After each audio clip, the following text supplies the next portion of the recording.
One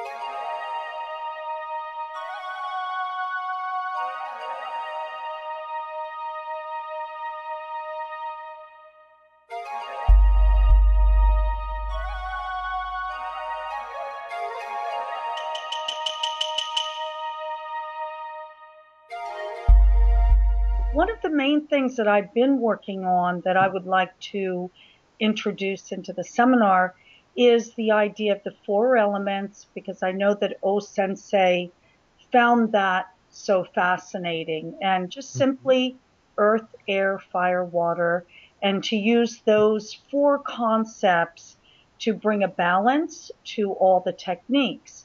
And, obviously fire would be the real juice of, throwing and atemi and ki and all that, for example, and water would be the flow that we need in Aikido, in all aspects of the techniques.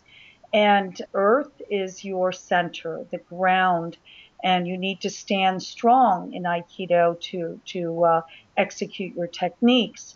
And then air, that's an interesting concept because we need to make space, make mawai. We need to create space between ourselves and our uke in order to have a balanced technique. And I also want to include the concept of ukemi as being part of the integral form of throwing. In other words, as you're throwing, to understand that ukemi is in your body at the same time. Sometimes people throw the way they fall. That happens. Just to be aware of those elements. Usually I will look at the group that comes to any one seminar, and every country is different. Every group of people, depending on their background in Aikido, it's different. And so I will look at that group and see how much ground do they have? How much base do they have? Do they know how to move? Are they fluid in their execution of techniques as well as strong and centered? And so I will try to bring that balance in and kind of expose it for them. We need to work on this element. We need a little bit of fire here. We need more fluidity at this point. So in general, those are the things that I'm looking forward to introducing into the seminar. Well, that sounds fascinating. Actually, I've never seen Aikido presented that way. It's going to be a new experience for me as well. I really look forward to it. Oh, great. Well, let me give my viewpoint on it. What I'll be covering in the seminar is the following. I've been in Aikido for a long, long time, and I started in the Yoshinkan system, then moved to the Aikikai system, and then after that, I spent many years in doing Iwama Aikido with Saito Sensei and interacting with him. As I continue to teach, I'm kind of on my own. I just have a few students, but I've come to reflect upon my Aikido experience, and there's areas that I've especially come to focus on. I'll give an example. From time to time, I attend seminars, Iwama Aikido, or I've gone to the Christian Tissier's seminars in San Francisco. I've been to Denver, and actually had a chance to go to Paris earlier this year. But in many of these instances, I was able to go onto the mat and train with the people. And across all of the styles, one of the things that I noticed was that most people, and I'm not talking just about beginners, but also advanced people, will, at the least sign of difficulty in executing a technique, they'll fall back on using physical strength. And I'm a tall person with long arms, but I'm not a physically imposing type of person. So I learned a long time ago that I couldn't really muscle my way through a technique if I wanted it to work. So I have approached things from a standpoint of trying to work on balance breaking and keeping my body relaxed so that I can move quickly and make changes as required. But in thinking along these lines, I started to come up with some principles. And of course, some of them are obvious to people who do Aikido, but others I haven't really heard talked about by teachers, and I've been really in front of hundreds and hundreds of teachers and across all different styles. So some of the principles that I'll take a look at is a tension-free body, how to remain relaxed, but I don't mean, of course, relaxed in a way that you have no energy flowing through your body, but actual exercises that one can perform that will help develop this tension-free body, which is extended at the same time. And another area that I've come to find is very useful is I divide techniques and the interface between uke and nage into two areas. One is the uke's sphere of influence, which is the area right in front of him where he can see what's happening, he can kick, he can punch, he can react very easily. And then if you go around to the side, let's say at an angle of 80 degrees to the back side of him, I call that the dead zone. Saito Sensei called it the shikaku, the dead area.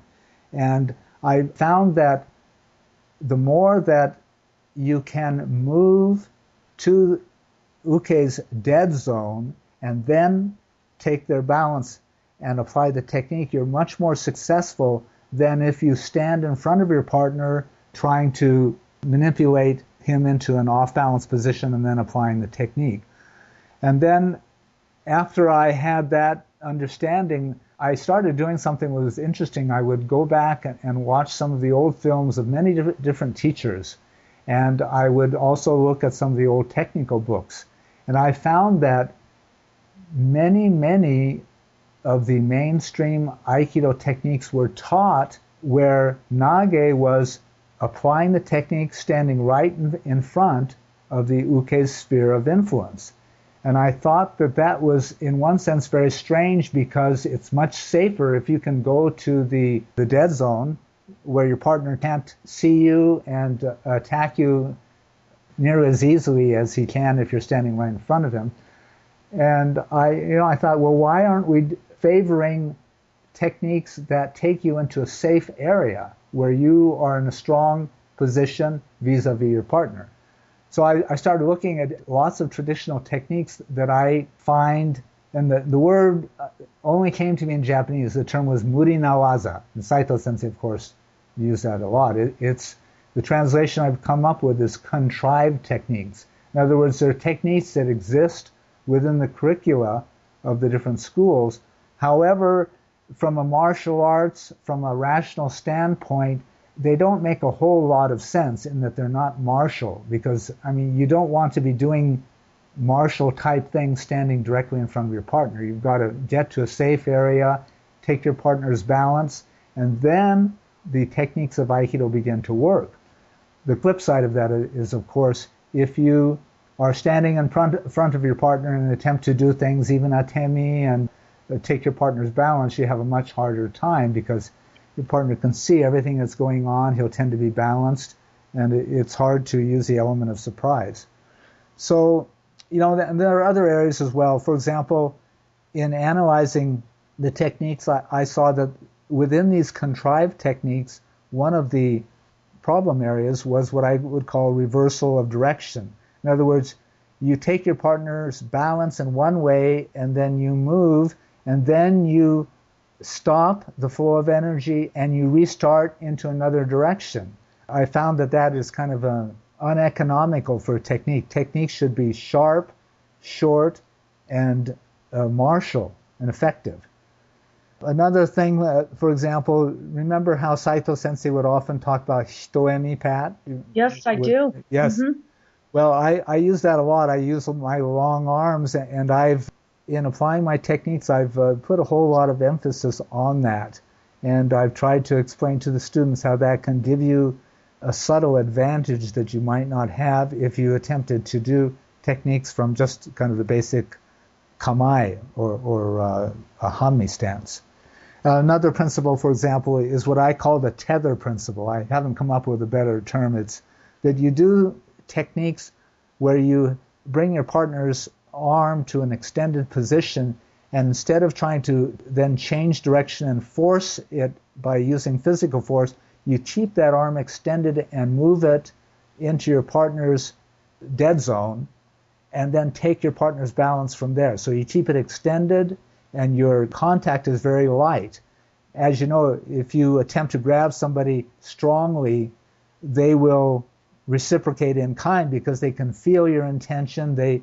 When you command your arm to, your hands to tense or move in some direction, they get that information through the connection that you have, through the tension in your body. So these are the kinds of things that I've been working on, and I did 2 seminars here just out of the Garage Dojo, one in October and one in November, and I presented these ideas to a total of about 35 people over both seminars, and they were generally well received, and I got lots of feedback from the participants. So I feel that I'm on the right track with this, and that I'll be able to offer some viewpoints that are unique, perhaps, that people may not have looked at the traditional techniques or the mainstream curricula from this viewpoint. It may prove useful to them. So I'll be talking about these areas and showing lots of techniques and going through various drills that help cultivate these skills. So that's what I plan to talk about. Well, I'm really looking forward to being in your classes. Well, it works both ways.